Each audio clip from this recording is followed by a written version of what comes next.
c'est vrai voilà bu fekkee loolu am la alors Thioune ba tey ci étudiants yi nañuy des ndax fële ca université Iba Der Thiam ñoom it tey wàcc nañu ci tali bi daanaka doon daal di mer bu fut di jàmmaarloo ko li nga xam ne nag moom moo di takk der yi bëri aussi ñoo xam tey jotoon si daal di loru Thioune yow la mooy doon sa jàngat ci étudiants yi li ñu xëyee tey fële ca université Iba Der Thiam bu Thiès.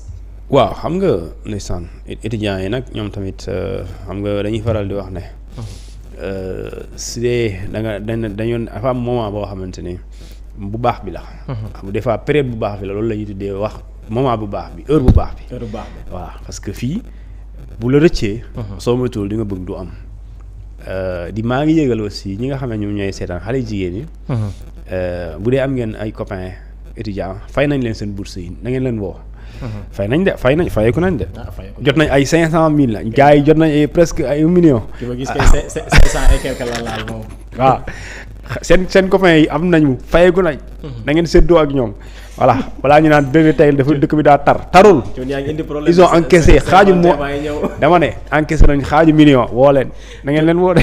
Thione yaa ngi indi problème Saint-Valentin ginnaaw suba la. dama ne vous qui avez des copains étudiants. master maa ngeen woo nouveau bachelier yi master encaissé nañ. voilà Thione yaa ngi indi problème dama leen encaissé nañ dem la ñu jox leen ñu sédd leen.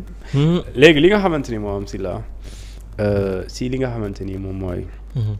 université bu Iba Der Thiam. étudiants yi ñoom li ñuy kaas mooy nee nañ li nga xamante ni moom mooy seen i dëkkuwaay. di campus social baaxul.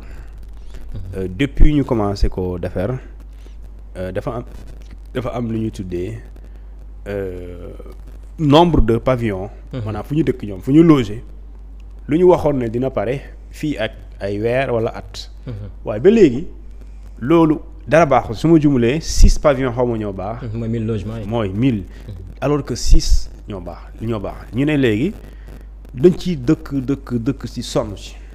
léegi ñoom mënatuñ loolu. léegi lu tax léegi parce que conditions yi baaxul. li tax conditions yi baaxul nee nañ boo bëggee xam da ngay dem ci chambre yi. da ngay gis nit 12 personnes ci benn chambre. xam nga chambre université moom rëyul donc imaginez dans la chambre d'un pavillon à l'UCAD dans les universités sénégalaises de façon da ngay gis ne nombre bi bëri na lool par rapport ak dimension néeg bi. donc vous êtes 12. kon ñaata matelas moo fa war a ne pour ku nekk lal bu ne mën a am 2 personnes ou 3 personnes ou 4 personnes. dafay bëri ça c'est-à-dire que dans l'entendement même xam nga ne conditions yooyu c'est pas des conditions favorables. parce que dañuy faral di wax ne campus social campus pédagogique mais campus social mauvaise condition de vie. mën na impacter ces résultats ci campus pédagogique bi quand tu dors mal. tu manges mal comment tu vas te concentrer pour am crédit 60 crédits fooy jaar. ku gëmmantu nan lay toogee di suivre prof bi koy expliquer. ku gëmmantu nan lay mën a yeew 6 heures du matin. nga def ko ñaari yoon nelawoo le 3e jour tu es malade. donc les conditions de vie des étudiants dans le campus social baaxul. léegi nag ñoom li ñuy reprocher Abdourahmane Diouf nee nañ Abdourahmane Diouf dafa defoon benn tournée. mu wëral toutes les universités du Sénégal y compris même celle de Ziguinchor. Récemment quand il y a eu ces problèmes yooyu noonu. daanaka même situation la. c'est la même situation. mais ils ont hérité malheureusement du régime précédent. mais loolu du doon excuse. léegi li nga xamante ni moom mooy li am mooy ñoom dafa leen ne bu mu fa ñëwee dafa leen ne may leen ma ay quelques fan liggéey bi dina reprendre. ça veut dire que les travaux étaient aux arrêts doxuloon. mu ñëw di visiter xool véritablement lan mooy problème bi et moi j'ai aimé la démarche du ministre quand il était parti rencontrer les autorités rectorales, les autorités effectivement universitaires, les personnels administratifs, les étudiants loolu pour nga xam lan mooy véritablement problème mais après avoir noté li ñu tuddee les problèmes le retour ou bien la prochaine étape c'est la solution. Et les solutions doivent être non solutions yoo xam ne dafay toog lu yàgg parce que c'était en juin. Aujourd'hui nous sommes en février. Alors fais le calcul, juin et janvier c'est quand même plusieurs mois. Alors les étudiants nee nañ gisuñ benn ouvrier étudiants ñoo ko bind. Ils disent on n'a vu aucun ouvrier sur le terrain pour la reprise des travaux. Alors tu annonces l'ouverture prochaine, le rétablissement du dysfonctionnement dans le loyer, dans le logement, mais tey gisuñu kenn ki war a yëkkati bâtiment wala ko mën a yeggali. Étudiants yi kaas loolu nee na ñoo mënu muñ loolu. Et donc tu comprends nettement que lu tax ñu génn. Léegi nag moi j'avais dit ici discours politique dafa am lu ñu tuddee les faits. Fait mooy il y a ce qu'on appelle la faisabilité, ce qui est possible. Il y a l'idéal, il y a l'idéal, ce qui est possible et ce que l'on veut. Lu gën li nga mun def ak li nga bëgg. Lu gën mooy liggéey bi yëpp pare étudiants yi nekk ci jàmm loger chambre yi ñuy respecter normes yi ñuy yeewu di jàng di naan ndox di sangu di utiliser courant. Loolu mooy l'idéal, ça c'est l'idéal. Bu la neexee l'idéal paradisiaque universitaire si tu veux. Il y a ce qu'on appelle la faisabilité. Faisabilité bi mooy c'est des conditions. Est-ce que lii yëpp wax nga ko expliquer normal rafet na, est-ce que mën nañ ko? Est-ce qu'on a les moyens financiers? Est-ce qu'on a les moyens économiques? Loolu mooy faisabilité. Léegi si on n'a pas les moyens économiques et financiers, quelle que soit la personne bi ñëw di la wax ne waaw dinañ ko régler, si les moyens ne sont pas là, ce sera que du discours. Et plus tard daf lay rattraper. C'est le cas. À Ziguinchor, qu'est-ce qui s'est passé? Il s'est passé la même chose. Fa lañ mujjee, on a fermé le campus pour que ces étudiants soient obligés de rentrer chez eux pendant presque xaw ma ñaata semaine. Donc lii aussi il y a ce qu'on appelle ce que l'on veut.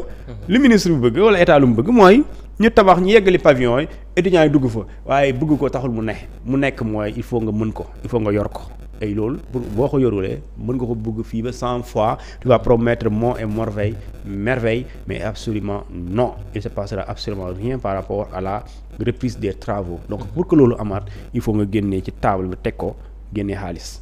Parce que les ouvriers là on les paye, les constructeurs on les paye, c'est des maçons, c'est des manœuvres, c'est des ouvriers. Ñooñu pour ñu commencer waat liggéey il faut nga jox leen li ñu tuddee xaalis. Les questions yu war a xool mooy ñi gagné marché yooyu doon tabax pavillon yooyu ñoom taux d'exécution travaux yi fan la toll ñaata pourcentage. Est-ce que danoo encaisser l'essentiel xaalis bi ñu leen waxoon ne moom lañ leen di fay pour ngeen continuer liggéey bi en plus, mais lan moo tax mënu continuer wala état moo la yoral xaalis wala yow fay nañ la lu bari mais yow yaa def say njuuj njaaj say affaire ba mënoo continuer liggéey bi. Loolu yëpp dañ ko loolu lu ko mën a génne rek mooy des audits internes administrativement et financièrement. Et maintenant les étudiants à un moment donné il faut une compréhension aussi. Parce que même si on le veut on ne peut pas. Mais coow li fan la parce que bu dee université bu Ziguinchor foofu lu ñu doon wax mooy carrément amaguñu li nga xam nag moo di xaalis ndax voté guñu fi budget bi. Mais gis nañu fii voté nañu li nga xam ne nag moo di budget bi te teewul coow li mi ngi am fële ci université Iba Der ba léegi. Est-ce que tey jii problème bi nekkul diggante état ak ki nga xam ne moo gagné boobule chantier. ma ne la. état démb wax naa ko nee naa la état bu jaaxlee rek am na problème. te état warul jaaxle état même bu jaaxlee warul feeñ ci kanamu état que damaa jaaxle parce que sa papa sa waa kër bu dee dañuy toog furaasi sa kanam bi xale yi gis la tiit naa yaay lu xew. ñu xam ne dara doxul loolu vraiment des nga xam lan mooy sa autorité ci réew mi yaa ngi dégg. état aussi bu fekkente ni dem nañu gis nañu ne am na problème mais état moom. Comme li amoon chantier bu nekk Sandiara. Mais comment tu peux comprendre un lycée technique mu durer construction bi pendant 10 ans sëñ bi. Quand je dis 10 ans c'était en 2013. Donc 2013-2023 c'est 10 ans. 2024 c'est 11 ans. 2025 c'est 12 ans bu dee parewul.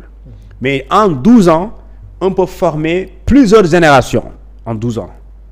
Plusieurs générations même su fekkente licence kese la ñu am on peut former 3 promotions 3 promotions 3 sénégalais yoo xamante ni am nañ licence professionnelle parce que du 10 ans c'est 3 ans c'est 3 9 donc mën na am 3 promotions yoo xamante ni génn nañ am nañ licence ñu ngi dem liggéeyi.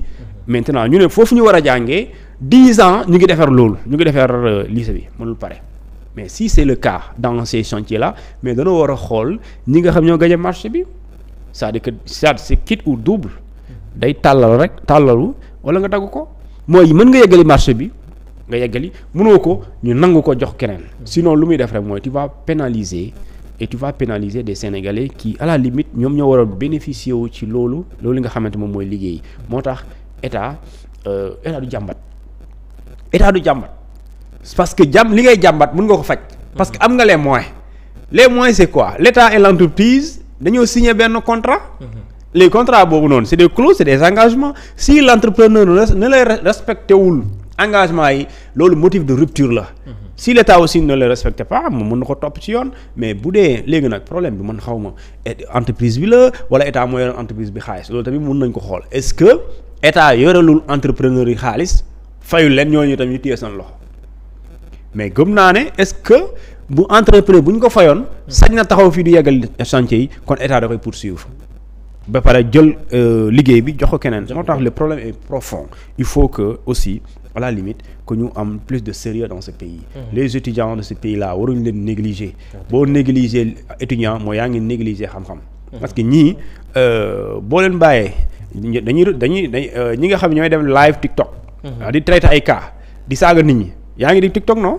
waaw di saaga nit ñi mais ñii la ñu war a promouvoir ñu leen war a jàppale mettre leen dans de bonnes conditions fay leen seen bourse yi ñu dem jàngi parce que ñii ñooy doon les futurs Amadou Ba ñooy futur Ousmane Sonko ñooy futur El Malick Ndiaye ñooy doon futur l'ancien préfet de Dakar ki ñu naan Gazelle donc ñii la même la presse loolu la Gazelle la presse donc ñii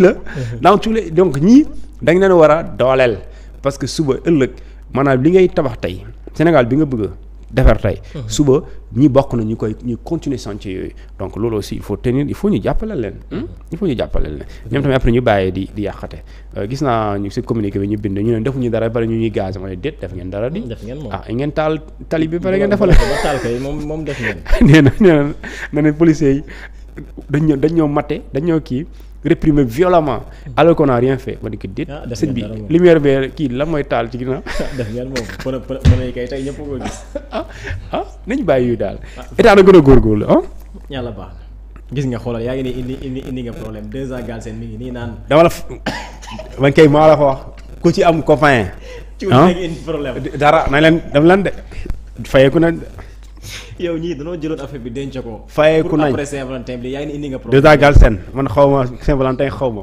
wax moom xam lu mu wax de ku étudiant yoroon bor defal fayeeku de am nga dëgg de ku ci étudiant master doon jàmbat ñu dëkk temps yi dëkk bi daa dëgër. mais dara jox ma rek après soo ma joxee rek alma boutiquier bi yoro boutique wool caam laal na xaalis. laal na de. cun étudiant yi daan la mere de. certainement am na ñoo xamante ni promettre nañ seen i copine non muñal rek day baax xam nga am na jël yoo xam ne danoo baax ñoom danoo mën a jàppalaate certainement jàppale nañ léegi nag laal na woo ko ngeen gisee nga jox ko benn enveloppe. cun yaa ngi wili pande gars de jox ko 50 garaawul jox ko 50. xam nga xool xamante ne jox ko 50. 50 bëri na. déet si laalu la nekk aussi. 50 bëri na ak Saint-Valentin bii étudiant yi dëgër ci digg. Joor kii maa ngi naan Joor bisu xamul kenn ci ICAT. master 1. master 1. man de am na ñu ma fa xam ñu bëri sax xaar ma pare léegi woote. yow kay yeesaan bi li ngay wax nii dama lay ruube rek mais man mii nga ko defal. xamoon na ñu ngi laal. yëg naa ko démb. bu ñu laal ñoom ñoo doon manifester ay. bu ñu laalu loon dinañ bàyyi manifestation. yow duñ ko def. étudiants yi nekku ñoo baab de. walaay kay da ngay teg dara ci table dañu bàyyi. duñ ko bàyyi. waaw tegoo dara duñ bàyyi. Thioune nu àdd su leneen muy.